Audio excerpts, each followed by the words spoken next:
வியானா ஒரு dummy piece, அவங்க என்னத்த போய் பேசுவாங்க அப்படின்னு சொல்லி அரோரா அவர்களும் திவ்யா அவர்களும் சொன்னதுனால ஏகப்பட்ட சலசலப்புகள் பிரச்சனைகளும் வீட்டுக்குள்ளே ஏற்பட்டிருக்கு. அது மட்டும் இல்லாமல் ஆண்கள் டீமில் இருக்காங்க இல்லையா, அவங்கெல்லாம் வந்து சொல்லப்போனால் போராட்டத்திலே வந்து உட்கார்ந்துட்டாங்க. வியானா வந்து பேசுறதுக்கு வரவே கூடாது, அவங்க வந்து நடுவராக வந்து வரவே கூடாது அப்படின்னு சொல்லி. ஸோ இந்த மாதிரி ஏகப்பட்ட பிரச்சனைகள் வந்து நடந்திருக்கு. அதெல்லாம் என்ன அப்படிங்கிறத பற்றி இந்த வீடியோவில் முழுசாக வந்து பார்க்கலாம். ஸோ இந்த வீடியோவுக்கு போகிறதுக்கு முன்னாடி நம்மளோட சேனலை சப்ஸ்கிரைப் பண்ணாதவங்க சப்ஸ்கிரைப் பண்ணி வச்சுக்கோங்க. பக்கத்தில் ஒரு பெல் ஐக்கான் இருக்கும், அதையும் ப்ரெஸ் பண்ணி ஹாலில் போட்டுக்கோங்க. அப்போ தான் நாங்கள் அப்டேட் பண்ணுற ஒவ்வொரு வருஷமும் உங்களுக்கு நோட்டிஃபிகேஷன் வந்து சேரும். அதுதான் இந்த வீடியோவுக்கு குறைஞ்சபட்சம் ஒரு 1000 லைக்கான எதிர்பார்க்குறோம். ஸோ லைக்கை போடுங்க, வீடியோ பாருங்கள். வாங்க இந்த வீடியோக்குள்ள வந்து போகலாம். முதல் விஷயம் என்ன அப்படின்னு பார்த்தீங்கன்னா, நீங்கள் ப்ரோமோவில் கூட வந்து பார்த்துருப்பீங்க. இன்றைக்கி ஒரு டாஸ்க் வந்து பிக் பாஸ் அவர்கள் வந்து வச்சுருக்காங்க. அந்த டாஸ்க் என்ன அப்படின்னு பார்த்தீங்கன்னா, ஆண்கள் வர்சஸ் பெண்கள் அப்படின்னு சொல்லிட்டு இந்த வீட்டுக்குள்ளே க்ளீனிங், அதுக்கப்புறம் நல்லா பொறுப்பாக வந்து பார்த்துக்கிறது அப்படிங்கிறது ஆண்களா இல்லை பெண்களா அப்படின்னு சொல்லி ஒரு டாப்பிக்கை கொடுத்து டிபேட் ஷோ வந்து பார்த்திங்க அப்படின்னா நடைபெற வச்சுருந்தாங்க நம்மளுடைய பிக் பாஸ் அவர்கள். ஸோ இதில் ஒரு பெரிய ட்விஸ்ட்டாக வந்து பார்த்திங்க அப்படின்னா பிக் பாஸ் அவர்கள் வச்சுருந்தது என்ன அப்படின்னா, உங்களுக்குள்ளே நீங்களே பேசி நடுவராக யார் போகணும் அப்படின்றத நீங்களே தேர்ந்தெடுங்க அப்படின்ற மாதிரி வந்து சொல்கிறாங்க. ஸோ அதனை தொடர்ந்து ஆண்கள் வந்து பார்த்திங்க அப்படின்னா நடுவராக தேர்ந்தெடுத்துட்டாங்க. அதில் எந்த விதமான பிரச்சனையுமே வந்து வரல. ஏன்னா அவங்க வந்து என்ன பாயிண்ட் பேசணும், யார் வந்து நடுவராக இருக்கணும், யாரெல்லாம் பேசணும் அப்படின்றதுல மட்டும் குறியாக வந்து இருக்காங்க. ஸோ அதனால் அவங்க சைடில் எந்த விதமான பிரச்சனைகளுமே வந்து வரல. ஓகே, ஒன்று. ரெண்டாவது விஷயம், பெண்கள் சைடு வந்து போகும்போது ஃபஸ்ட்டு வந்து திவ்யா அவர்கள் வந்து எந்திரிச்சு போய் நிற்கிறாங்க. நான் வந்து நடுவராக போகிறேன், ஏன்னா நான் நல்லா பேசுவேன், கண்டிப்பாக நல்லா வந்து நடுவருடைய தீர்ப்பெல்லாம் கரெக்டாக வந்து சொல்லுவேன் அப்படிங்கிற மாதிரி வந்து சொல்கிறாங்க. அதுக்கடுத்து அரோரா அவர்களும் வந்து போகிறாங்க. இல்லை நானும் வந்து நல்லா தீர்ப்பெல்லாம் சொல்லுவேன், நல்லா பேசக்கூடிய திறமைகள் வந்து இருக்குது, நல்லா வாதிடுவேன், ஸோ அதனால் நானும் நடுவராக போகிறேன் அப்படிங்கிற மாதிரி அவங்க 2 பேர் வந்து போய் நிற்கிறாங்க. சரி, இவங்க 2 பேரில் யாரெல்லாம் போகணும் அப்படின்னு சொல்லி செலக்ட் பண்ணுற ஒரு ஜோனுக்கு வந்து பார்த்திங்க அப்படின்னா பெண்கள் அணி வந்து போயிட்டுருக்கு. அதுக்கப்புறம் வியானால்னு வேணுத்துக்குன்னு பண்ணாங்களா, இல்லை உண்மையாகவே போகணுன்னு நினச்சாங்களா அப்படின்றதெல்லாம் தெரில. அவங்களும் போயிட்டு நானும் போயிட்டு நடுவராக போகிறேன் அப்படின்னு சொல்லிட்டு அவங்களும் வந்து பார்த்திங்க அப்படின்னா நடுவராக போகிறேன் அப்படிங்கிற மாதிரி வந்து சொல்லிட்டு இருந்தாங்க. ஸோ இதனை தொடர்ந்து அரோராவுக்கும் திவ்யாவுக்கும் வந்து பிடிக்கல. ஏன்னா அவங்க ஆல்ரெடி வந்து பேசிகிட்டு இருக்காங்க, சொல்லிகிட்டு இருக்காங்க, நான் வந்து பெஸ்ட்டாக பண்ணுவேன், நான் இந்த மாதிரி இந்த விஷயத்தெல்லாம் பேசுவேன், இந்த மாதிரி இந்த விஷயத்தெல்லாம் அவங்கக்கிட்ட சொல்லி பாயிண்ட்ஸ் நான் வாங்கி கொடுப்பேன் அப்படிங்கிற மாதிரிலாம் வந்து சொல்லிகிட்டு இருக்காங்க. ஓகேவா? பட் வியானா வந்து தன்னுடைய வாதமாக என்னத்தை முன் வைக்கிறாங்க அப்படின்னா, அதாவது நடுவராக போகிறதுக்கு வியானா போயிட்டு அங்கே என்ன ஒரு வார்த்தை சொல்கிறாங்க அப்படின்னா, நான் வந்து நம்மளுடைய டீமுக்கு சப்போர்ட்டிவாக வந்து இருப்பேன், ஸோ நான் என்னை வந்து நீங்கள் நடுவராக அனுப்புங்க அப்படின்ற மாதிரி வந்து சொன்ன உடனே அரோரா, திவ்யா இவங்கெல்லாம் வந்து பிடிச்சிடுறாங்க பீட்டு. ஏன்னா ஒரு நடுவர் அப்படின்றவங்க வந்து 2 பக்கத்தையோடைய நியாயத்தையும் வந்து கேட்கணும். ஸோ அப்படிப்பட்ட ஒரு ஆளால் மட்டும்தான் நடுவர் தீர்ப்பை வந்து சொல்ல முடியும், நடுவராக இருக்க முடியும். அதை விட்டுட்டு நான் நம்மளுடைய டீமுக்கு வந்து நான் சப்போர்ட்டிவாக வந்திருப்பேன், நம்மளுடைய டீமுக்கு வந்து நான் சப்போர்ட்டிவாக பேசுவேன் அப்படின்னா அவங்க எப்படி எந்த விதத்தில் வந்து அவங்க நடுவராக இருப்பாங்க அப்படின்னு சொல்லி அரோராவும் திவ்யாவும் வந்து பார்த்திங்க அப்படின்னா பேசுகிறாங்க. ஸோ இதனை தொடர்ந்து வந்து பார்த்திங்க அப்படின்னா இல்லை வியானாவுக்கு தான் நம்ம வந்து கொடுத்தே தீரணும் அப்படின்ற மாதிரியும் சில கண்டஸ்டண்ட்டுக்கு வந்து இருந்தாங்க. ஏன்னா பெண்கள் அணி என்ன யோசித்தாங்க அப்படின்னா, வியானா சொல்கிறது கரெக்டான ஒரு பாயிண்ட்டாக வந்து இருக்குல்ல, ஏன்னா இது ஒரு டாஸ்க்கு, நம்ம ஜெயிக்கணும், ஸோ நம்ம ஜெயிக்கணும், அப்போ நடுவரே வந்து நமக்கு சாதகமாக இருந்தாங்க அப்படின்னா இந்த டாஸ்கில் வந்து ஜெயிச்சிடலாம் அப்படின்னு சொல்லி இந்த சாண்ட்ரா இந்த மாதிரி ஆட்கள்லாம் வந்து பார்த்திங்கன்னா வியானாவுக்கு வந்து சப்போர்ட்டிவாக வந்து நிற்கிறாங்க. அப்போ வந்து அரோராவும் திவ்யாவும் என்ன சொல்கிறாங்க அப்படின்னா, பேச தெரியாத ஒரு ஆளை கூப்பிட்டு போய் நிப்பாட்டி பேச வச்சு அவங்க ஒரு டம்மியாக இருக்கிறதுக்கான வாய்ப்புகள் வந்து இருக்குது, ஸோ அதனால் அந்த மாதிரி நாங்கள் பண்ண மாட்டோம் அப்படின்ற மாதிரி அரோரா வந்து சொல்கிறாங்க.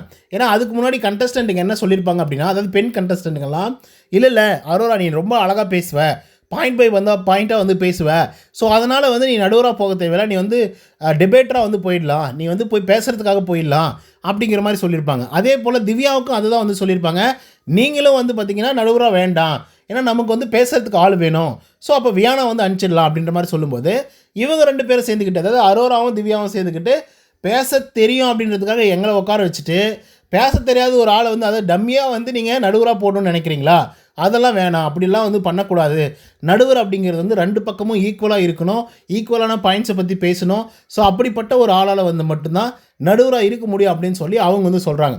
ஸோ உடனே வந்து என்ன பண்ணுறாங்க அப்படின்னா, டம்மி அப்படின்ற ஒரு வார்த்தையை பயன்படுத்தினால வியானாவுக்கு வந்து பயங்கரமாக கோவம் தருது. ஓகேவா? பட் அதுக்கு முன்னாடியே இவங்க என்ன பண்ணுறாங்கன்னா, சரி வாங்க ஓட்டிங்ஸ் மூலிமா நம்ம வந்து தேர்ந்தெடுத்துக்கலாம் அப்படின்ற மாதிரி சொல்லும்போது இவங்க வந்து எல்லாருமே வந்து பார்த்திங்கன்னா வியானாவுக்கு சப்போர்ட் பண்ணுறாங்க. மொத்தமாக 8 கேர்ள்ஸு. ஓகேவா? அந்த 8 கேர்ள்ஸில் 5 பேர் வந்து பார்த்திங்கன்னா ஓட் பண்ணுறாங்க. ஏன்னா வியானா ஓட் பண்ண மாட்டாங்க, அரோரா ஓட் பண்ண மாட்டாங்க, திவ்யாவும் ஓட் பண்ண மாட்டாங்க, ஏன்னா இவங்க 3 பேருமே நடுவராக போகிறேன் அப்படிங்கிற மாதிரி வந்து சொல்கிறாங்க. ஸோ இதனை தொடர்ந்து 5 பேர் இருக்காங்க அப்படின்னா அந்த 5 பேரில் 4 பேர் வந்து வியானாவை செலக்ட் பண்ணுறாங்க. ஓகே, வியானா போட்டோம் அப்படின்னு சுபிக்ஷா முதல் கொண்டு அவங்கள தான் செலக்ட் பண்ணுறாங்க. இப்போ என்னாச்சு அப்படின்னா, வியானாவை அனுப்புறதுல இவங்களுக்கு சுத்தமா நாட்டமே கிடையாது. ஏன்னா, அவங்க வந்து நம்மளுடைய டீமுக்கு தான் சப்போர்ட் பண்ணுறேன்னு சொல்லியிருக்காங்க. அப்படின்றதுக்காக ஓகே போட்டும் அப்படின்னு வந்து அரோராவோ, இல்ல வந்து திவ்யாவோ சொல்ல கிடையாது. ஏன் அப்படின்னா, நடுவர்னா அப்படி இருக்க முடியாது, அப்படி இருக்கக்கூடாது அப்படின்றதுல அவங்க உறுதியா வந்து நிற்கிறாங்க. சரி, இந்த ஒரு விஷயத்த வந்து நல்லா சண்டை போட்டு சத்தமா வந்து பேசுனதுனால, ஆண்கள் டீமுக்கு வந்து தெரிஞ்சு போச்சு. வியானா அப்படின்றவங்க வந்து வந்தாங்க அப்படின்னா, அதாவது நடுவரா வந்தாங்க அப்படின்னா, அவங்க வந்து பெண்கள் டீமுக்கு தான் சப்போர்ட் பண்ணுவாங்க அப்படின்றத ஓப்பன் ஸ்டேட்மெண்ட்டா வந்து சொல்றாங்க.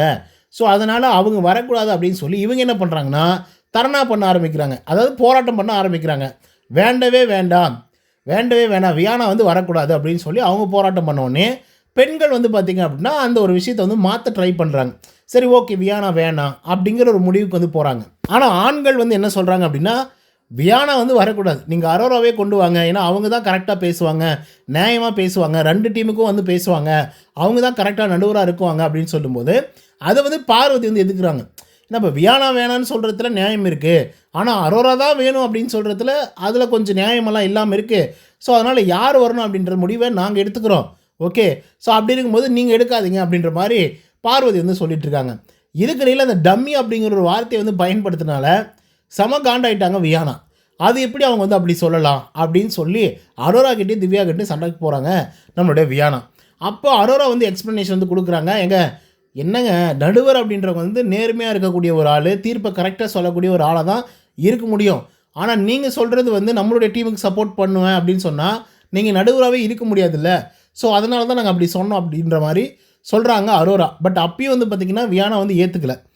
அதுக்கப்புறம் சரி கூடி திரும்பி வந்து பேசுகிறாங்க, டைம் ஆகிடுச்சு, வாங்க சீக்கிரம் பாயிண்ட்டை வந்து டிஸ்கஸ் பண்ணலாம் அப்படின்னு சொல்லி சுபிக்ஷா வந்து கூப்பிடும்போது, அப்போ வியானா அவர்களும் அப்புறம் நம்மளுடைய சாண்ட்ரா இவங்க 2 பேருக்குள்ளார வந்து பேசிக்கிறாங்க. அப்போ சாண்ட்ரா என்ன சொல்கிறாங்க அப்படின்னா, நீ தான் போகணும் அப்படின்னு சொல்லி நான் நினச்சேன், ஏன்னா நீ தான் கரெக்டாக பேசி, எண்ட் ஆஃப் தி டே இது ஒரு டாஸ்க்கு, எப்படி பார்த்தாலும் பெண்கள் வின் பண்ணணும், இல்லை ஆண்கள் வின் பண்ணணும். ஸோ பெண்கள் வின் பண்ணுறதுக்கு ஒரு சான்ஸ் வந்து நம்ம வந்து நடுவராக போகிறது தான். ஸோ நீ போயிருந்தா கரெக்டாக இருந்திருக்கும், அதுதான் நான் வந்து இன்சஸ்ட் பண்ணேன், பட் அவங்க வந்து கேட்க மாட்டேங்கிறாங்க அப்படின்ற மாதிரி சாண்ட்ரா அவர்கள் வந்து சொல்கிறாங்க. அதுக்கப்புறம் சரி ஓகே டீம் டிஸ்கஷன் வந்து பண்ணலாம், என்ன பாயிண்ட் பேசணும் அப்படிங்கிறத நம்ம மறந்துட்டோம், ஸோ நம்ம வந்து அதை பற்றி டிஸ்கஸ் பண்ணலாம் அப்படின்னு சொல்லிட்டு இவங்க என்ன பண்ணுறாங்க அப்படின்னா, டிஸ்கஸ் பண்ணுறதுக்கு போகும்போது வியானா அங்கேயும் இங்கேயும் சுற்றிக்கிட்டு ஒரு மாதிரி சிரிக்கிற மாதிரி இமிட்டேட் பண்ணுறாங்க. ஸோ அதுக்கு வந்து நம்ம சுபிக்ஷா வந்து கேட்குறாங்க, என்ன சிரிச்சிட்டு வந்து சுற்றிட்டு இருக்க, என்ன இப்படியெல்லாம் பண்ணிகிட்ருக்க அப்படின்னு கேட்டோடனே நம்ம வியானாவுக்கு பயங்கரமாக கோவம் வந்துடுது. ஏன்னா சிரிக்கக்கூட கூடாதா, அளவும் கூடாது சிரிக்கவும் கூடாதுன்றீங்க எப்படி அப்படின்ற மாதிரி வந்து சொல்கிறாங்க. அதுக்கப்புறம் அரோரா வந்து தனியாக வியானாவும் சாண்ட்ராவும் பேசிகிட்டு இருக்கும்போது அரோரா வந்து எக்ஸ்ப்ளனேஷனும் கொடுக்குறாங்க. டம்மியாக ஒரு ஆளை வந்து அங்கே போட சொல்கிற மாதிரி இருக்குது, அது நான் உன்னன்னு சொல்ல கிடையாது, இப்படிப்பட்ட ஒரு ஆள் வந்தாங்க அப்படின்னா அங்கே டம்மியாக இருக்கிற மாதிரி தான் அர்த்தம், ஸோ அதனால் அதை நான் வந்து ஒத்துக்கலை அப்படின்ற மாதிரி அரோரா சொல்கிறாங்க. பட் வியானா வந்து பார்த்திங்கன்னா கொஞ்சம் கூட வந்து பார்த்திங்கன்னா காம்ப்ரமைஸ் ஆகலை. ஸோ அதனை தொடர்ந்து இப்போ டிபேட்குள்ளே வந்து போயிருக்காங்க. ஸோ அடுத்தது என்ன நடக்குது அப்படிங்கிறத நம்ம பொறுத்திருந்து பார்ப்போம். ஸோ இதை பற்றி உங்களுக்கு கருத்துக்கள் என்ன அப்படிங்கிறத கமெண்ட்ஸில் சொல்லுங்கள். இந்த வீடியோ உங்களுக்கு வந்து பிடிச்சிருந்தா லைக் அண்ட் சப்ஸ்கிரைப் பண்ண மறந்துடாதீங்க. இன்னொரு தவணை செஞ்சீங்கன்னா until then bye from Uday. நன்றி, வணக்கம்.